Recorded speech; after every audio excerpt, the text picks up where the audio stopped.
let's draw our attention towards beautiful Nalini Bhat's Prashanti, where we will get to hear another lovely story on Satya Sai Baba. Stay tuned. Love is my form, truth is my breath, bliss is my food. Love is my form, truth is my breath, bliss is my food. Love is my form, truth is my breath, bliss is my food. Love is my form, truth is my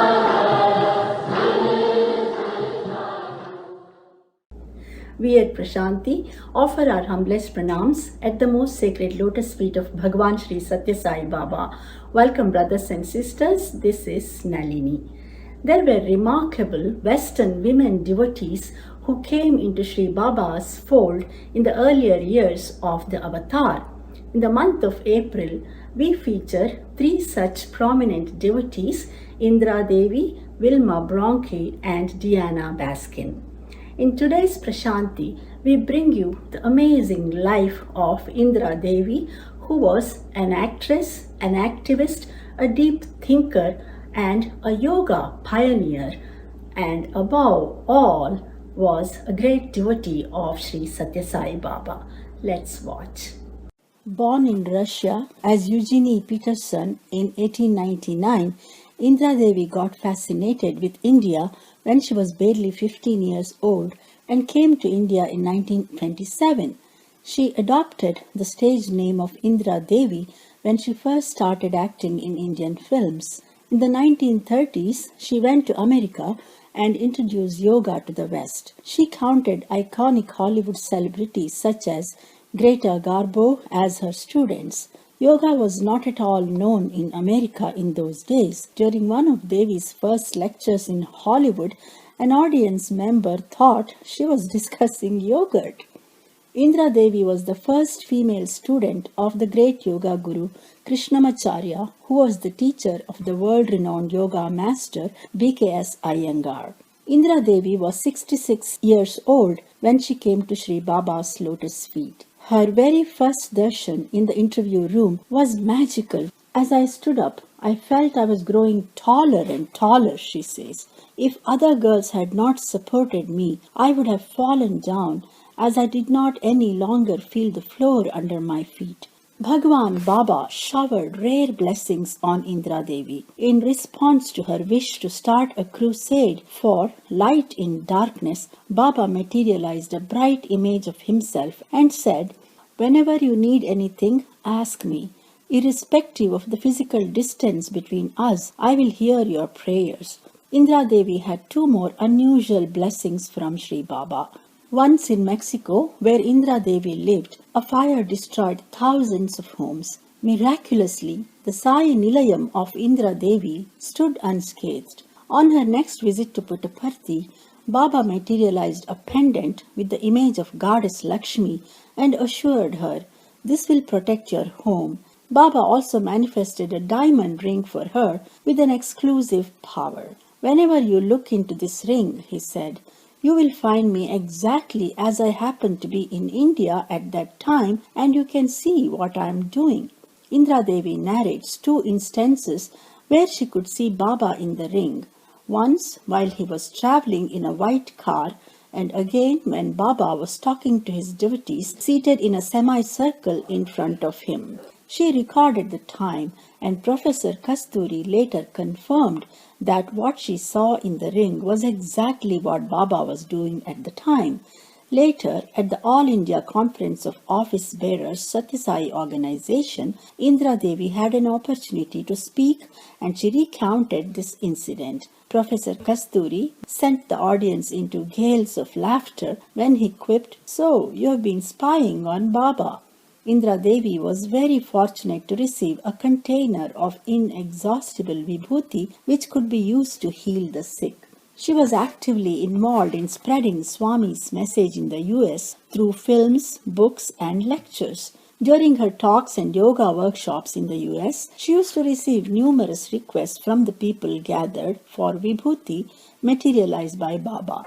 Upon hearing this from Devi, Baba took from the air a beautiful silver container of vibhuti which would fill up as soon as it became empty. The vibhuti is known to have restored health to many people. Baba also gave her a special rosary that would heal the chronically sick people. Baba conferred on her the unique blessing to initiate people into mantras as well. What an outpouring of benediction by Bhagavan on this great lady. Indra Devi's dedication to practicing Baba's teachings is evident in her message, "You give love and light to everybody, those who love you, those who harm you, those whom you know, those whom you don't know. It makes no difference." Truly, a reflection of Sri Baba's message of love all, serve all. The mother of Sai Yoga, Mataji as she was called, Indra Devi, was instrumental in spreading Sri Baba's message of love all, serve all globally. She reached Sri Baba's lotus feet at the ripe old age of 102. Thank you for watching Prashanti. Jai Sai Ram. Moving along with our first host this morning, she is none other than beautiful Nalini Bhat, who very graciously will now reveal an interesting outlook on Satya Sai Baba. Come on close, let's take a look. Love is my form, truth is my breath, bliss is my food. Love is my form, truth is my breath, bliss is my food. Love is my form, truth is my breath, bliss is my food. Love is my form, truth is my breath, bliss is my food.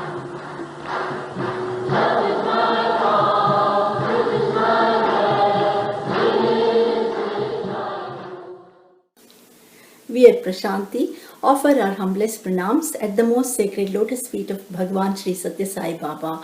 Welcome brothers and sisters, this is Nalini. We have been featuring prominent Western women devotees who came to Sri Baba in 1960s and 1970s and remained ardent devotees of Sri Baba. Last week we brought you the amazing story of Indra Devi, the yoga pioneer. In today's Prashanti, we feature Diana Baskin, a socialite who came to Sri Baba in 1969 and remained his ardent devotee for the rest of her 40 years of life. Baba always stressed that his mission was transformation, and Diana Baskin's life offers the best example of such transformation. Let's watch. Married to a man who loved parties, excitement and nightclubs, Diana, who was of a different temperament, was troubled by a nagging question buried deep beneath the layer of worldliness: what is the purpose of life? She found answer to this pressing question when her mother returned from India and told her that she had found her Sadguru, pure love radiating from him.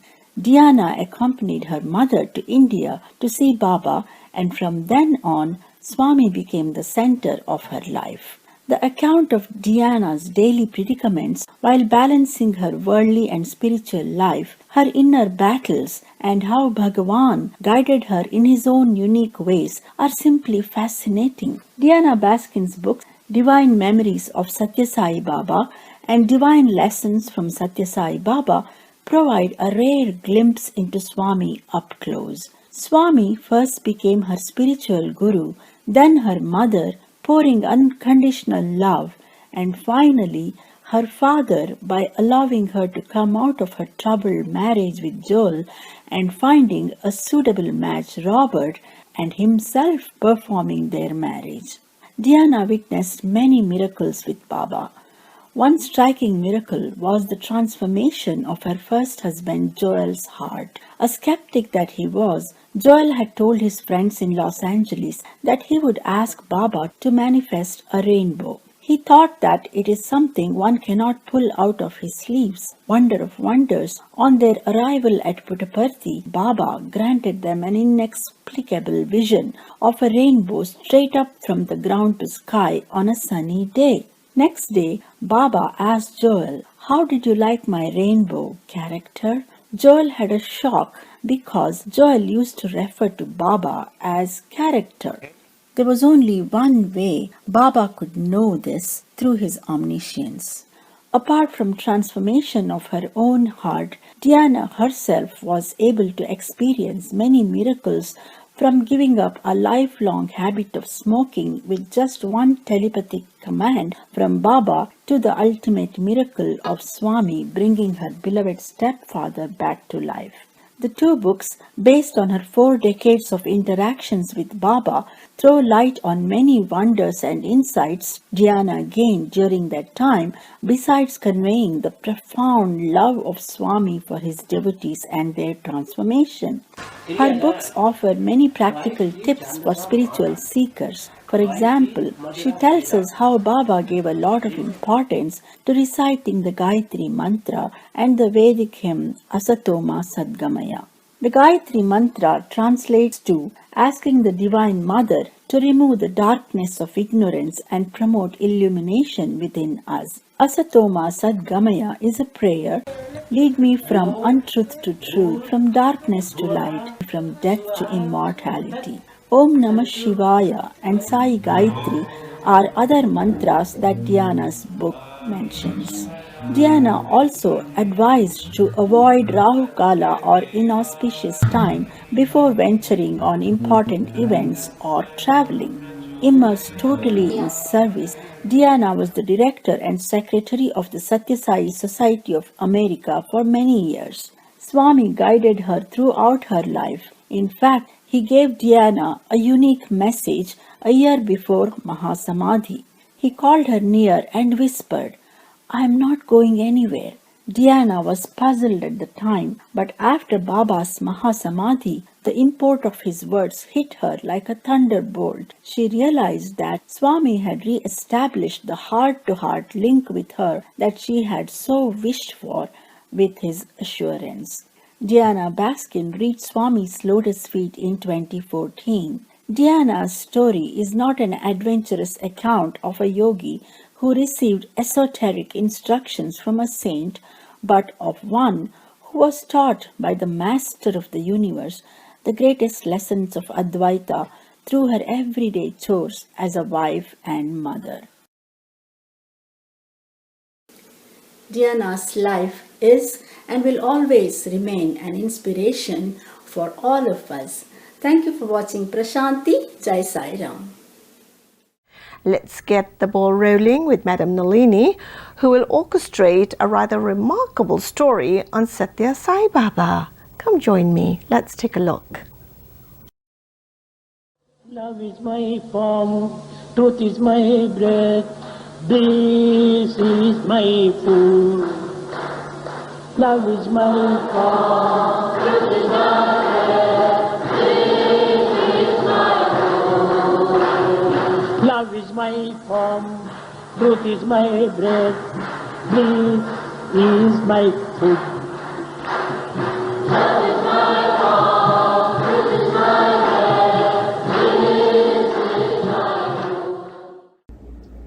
We at Prashanti offer our humblest pranams at the most sacred lotus feet of Bhagwan Shri Satya Sai Baba.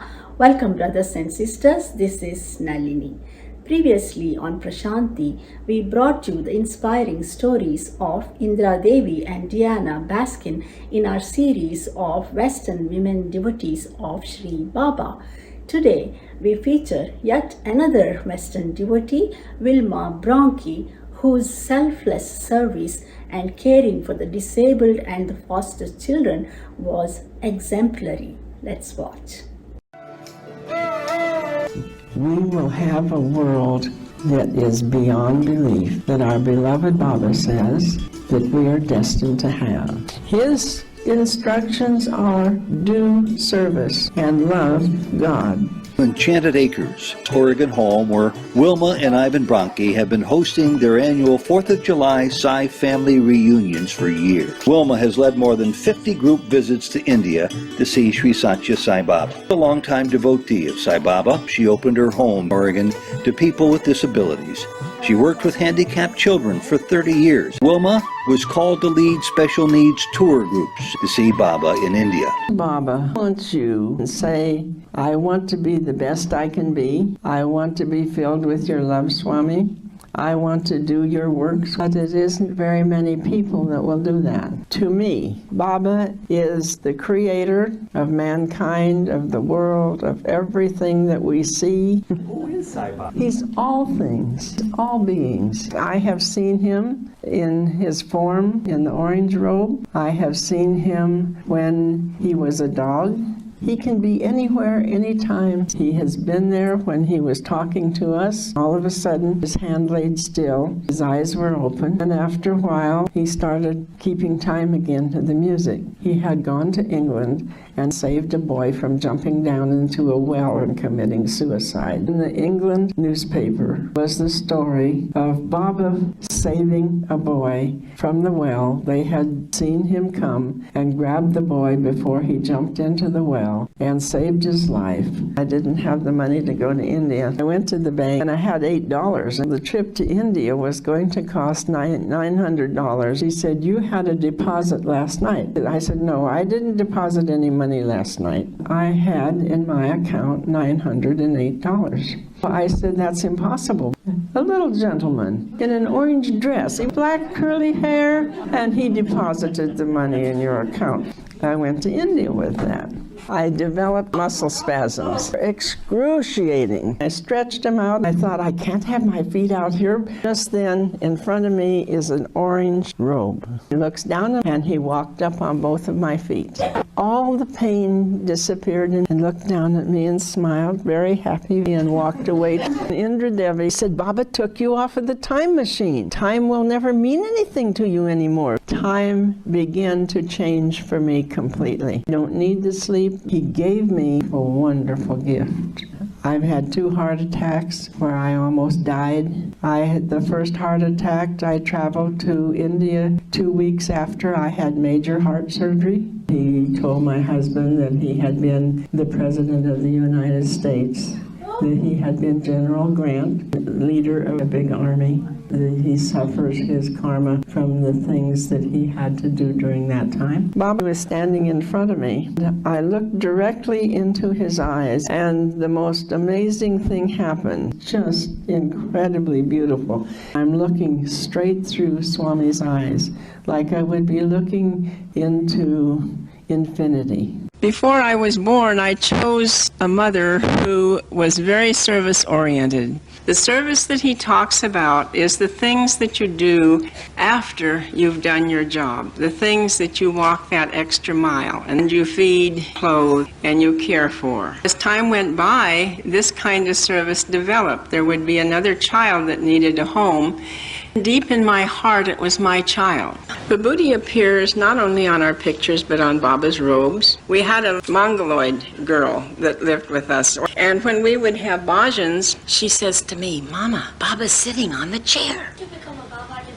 Baba called me. He got in touch with Indra Devi, who I did not know.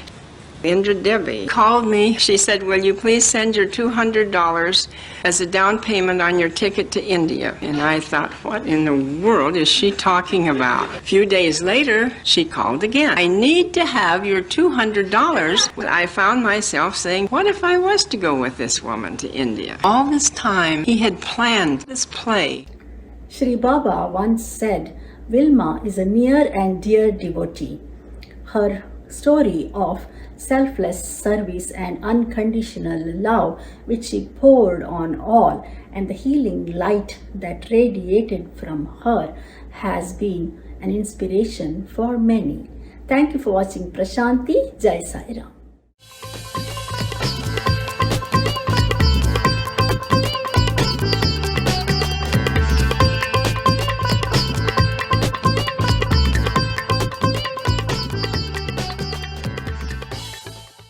Let's move on over to pretty Nalini Bhat with her true to heart story and Satya Sai Baba. This segment is titled Prashanti. Come on close, let's take a look. Love is my form, truth is my breath, this is my food. Love is my form. Truth is my breath. This is my food. Love is my form. Truth is my breath. This is my food. Love is my form. Truth is my breath. This is my food. We at Prashanti offer our humblest pranams at the most sacred lotus feet of Bhagwan Shri Satya Sai Baba. Welcome, brothers and sisters. This is Nalini. Today we offer our reverential homage to the Avatar's mother Eashwaramma and Avatar himself with a special episode on Mahasamadhi of Shri Baba on April 24th, 2011 and merging of Eashwaramma into the elements on May 6th, 1978. After Shri Baba's Mahasamadhi, there is a query that springs from every heart. Where is he? Where is he? The answer lies in the question, where is he not? He is now here. There is nowhere that he is not. Baba is closer to everyone now than before. In his later years, the crowds around Baba were so huge that most people were lucky if he could just get a fleeting glimpse of his orange robe.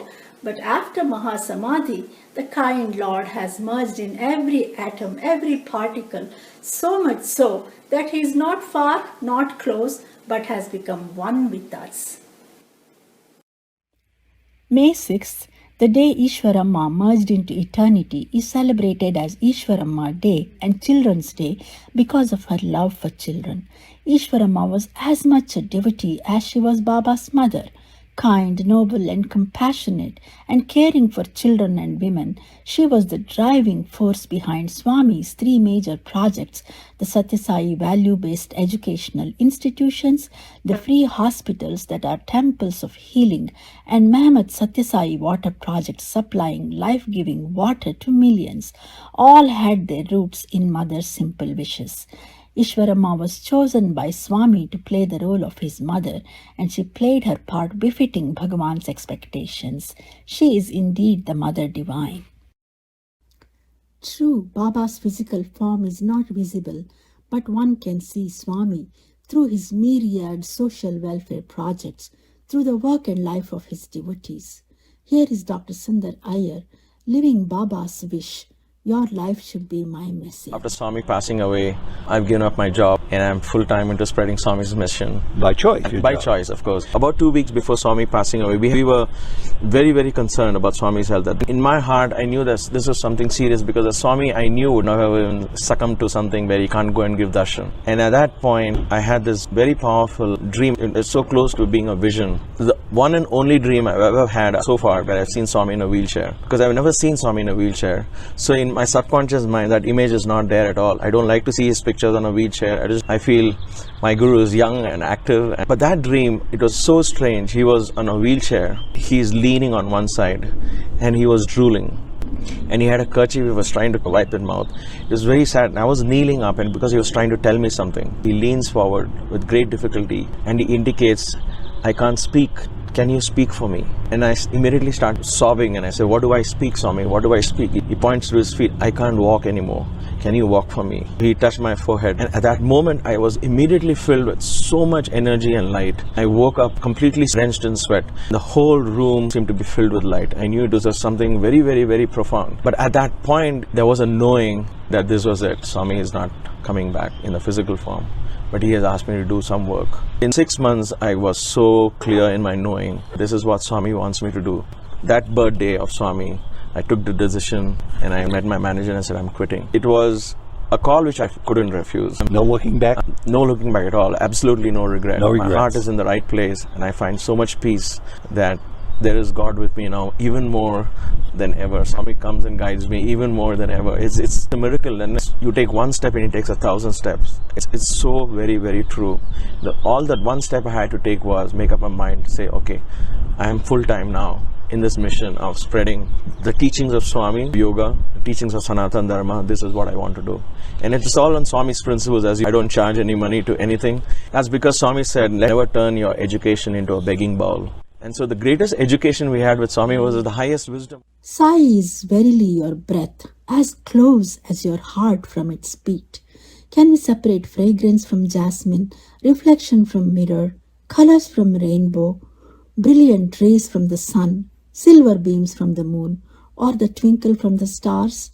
Like a shadow, he follows you, responding to every little sigh as he walks every step with you.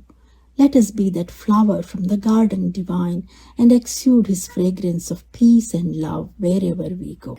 It is in living in his principles that we keep the flame of Swami glowing within our hearts. If we listen, perhaps we might hear the beloved one whisper, I am always with you and you are forever with me. Thank you for watching Prashanti. Jai Sai Ram.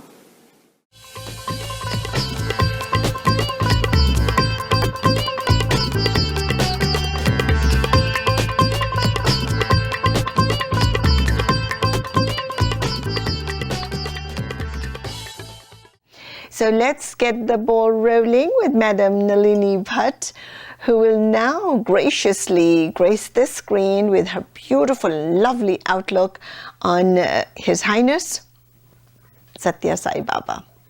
Let's see. Love is my form, truth is my breath, this is my food.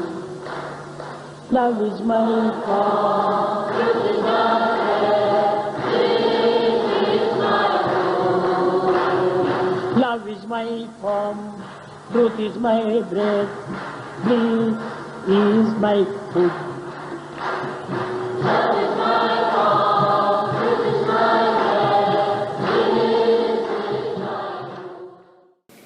We at Prashanti offer our humblest pranams at the most sacred lotus feet of Bhagwan Shri Satya Sai Baba.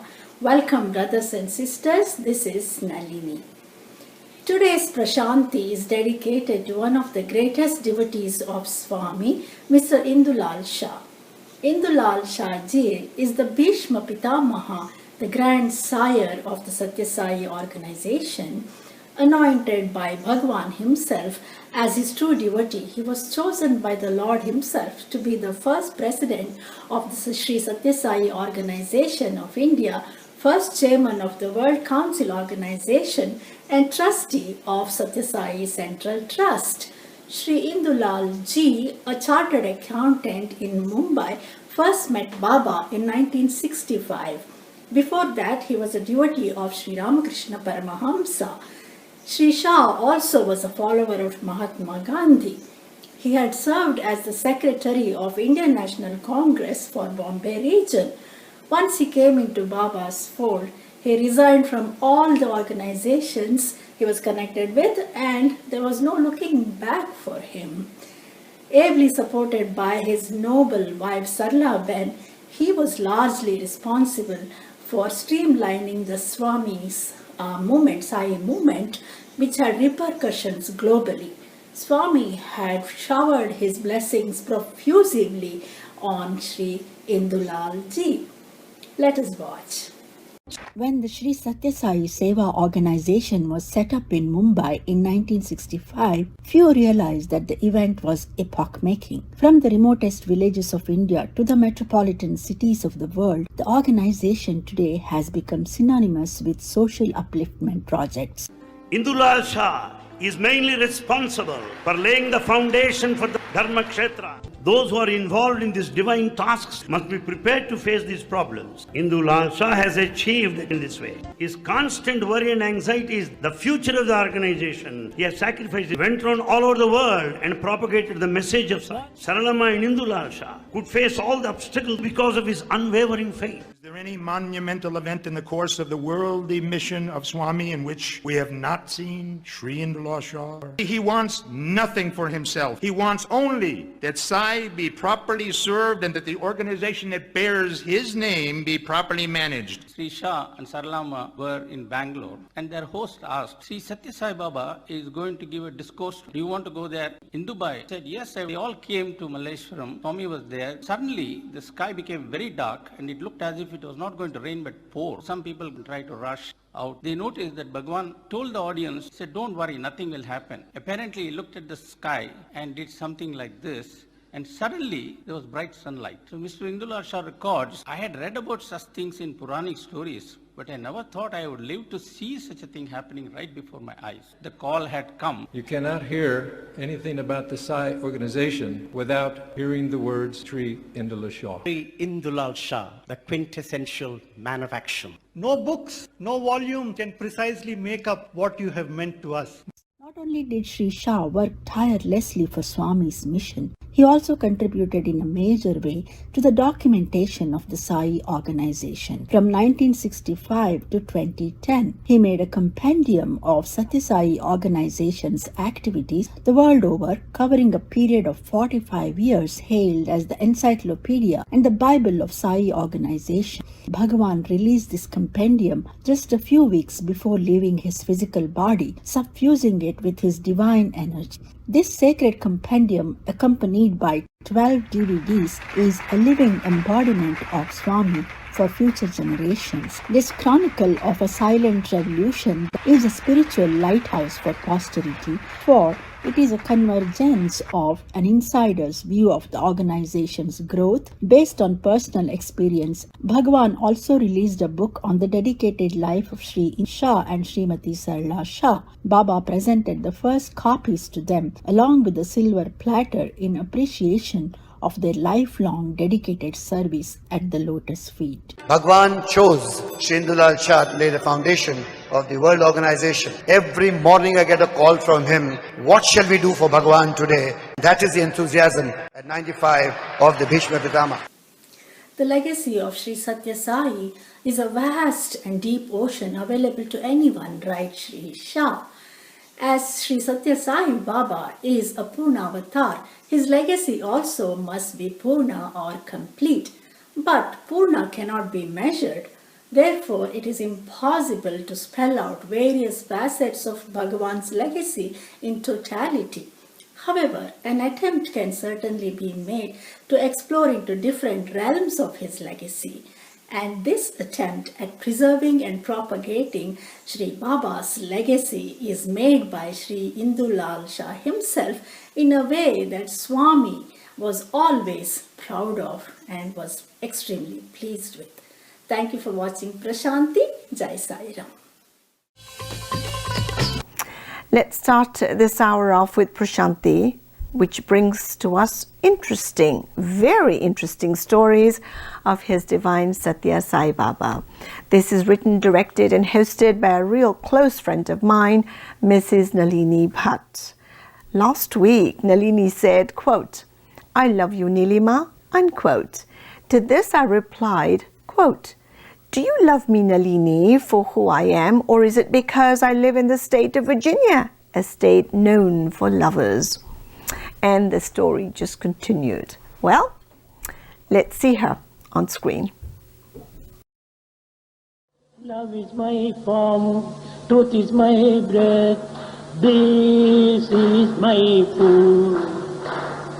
Love is my form, truth is my breath, this is my food. Love is my form, truth is my breath, this is my food. Love is my form, truth is my breath, this is my food. We at Prashanti offer our humblest pranams at the most sacred lotus feet of Bhagwan Shri Satya Sai Baba. Welcome, brothers and sisters. This is Nalini. We brought you the remarkable story of Shri Indulal Shah with Bhagwan Baba. Today, let us learn about his pious wife Sarlaben, who rendered yeoman service to the mission of Shri Satya Sai Baba. Constantly tuned to the divine consciousness, Sarlaben was the pioneer of the Sai spiritual education movement. She was chosen by Baba as the national coordinator of balvikas from 1989 to 2000, and Sarlaben was responsible for making the balvikas movement global when it blossomed into a beautiful program of educare. Let's watch.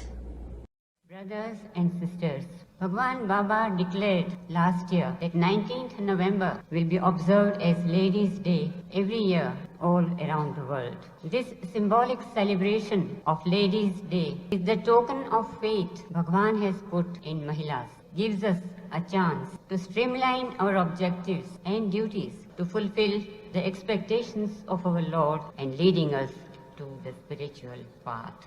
We seek thy blessings, O compassionate Sai, that we become the harbingers of divine vibrations all over the world.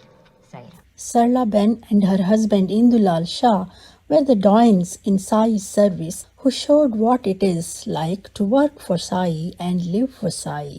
Their monumental contribution to the birth of the Shri Satya Sai Seva organization and the Balvikas movement can never be overestimated. Perhaps Sarlaben's virtuous qualities were embedded in her very DNA, which explains her jumping into the freedom struggle as a young adult and later shouldering the huge responsibility of taking forward the Sai mission.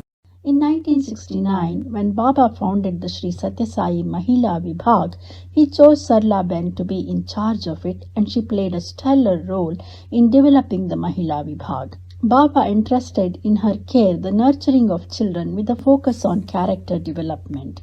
Sarlaben was the main architect of the Balvikas syllabus, texts and training material for teachers. As the national coordinator of Balvikas from 1989 to 2000, Sarlaben was responsible for making the Balvikas movement global when it blossomed into the beautiful program of Educare. Sarlaben never departed from the Sai epithet of being in unison with thought, word and deed, and she inculcated the same in children. A relentless crusader of Swami's work, Sarlaben earned the nickname Devi by none other than Bhagwan himself.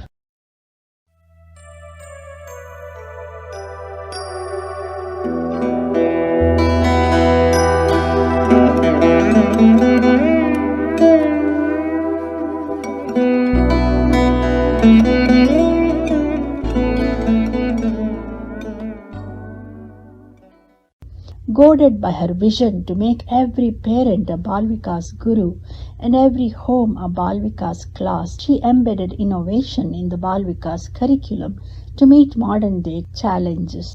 Her efforts were richly rewarded, for today more than 15,000 Balvikas centers have been set up across the world, led by about 20,000 teachers, benefiting more than 350,000 children. The Balvikas magazine, which served as a guiding map for teachers, parents and students, also was Sarlaben's brainchild. Even in her old age, with frail health and failing vision, she gave undivided attention to the magazine.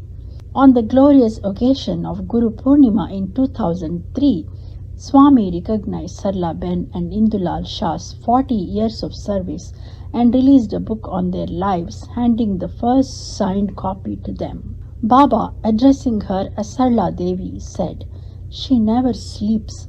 Night and day she only thinks of EHV, which is Education in Human Values." Sarlaben's name will always be etched in golden words in the hallowed precincts of Sai organization.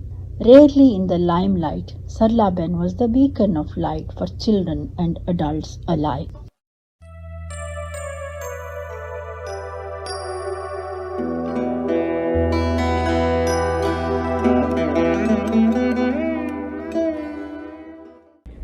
Sarlaben reached the Divine Lotus feet at the age of 91 on Makara Sankranti Day 2015. The Sai world, especially the Balvikas children, were orphaned with the departure of a pious woman bedecked with a loving heart and a beautiful mind. Nevertheless, Sai world is not impoverished but enriched, for Sarlaben has bequeathed to the world the precious treasure of Balvikas and Sai's eternal teachings, which were her very breath. Thank you for watching Prashanti. Jai Sai Ram.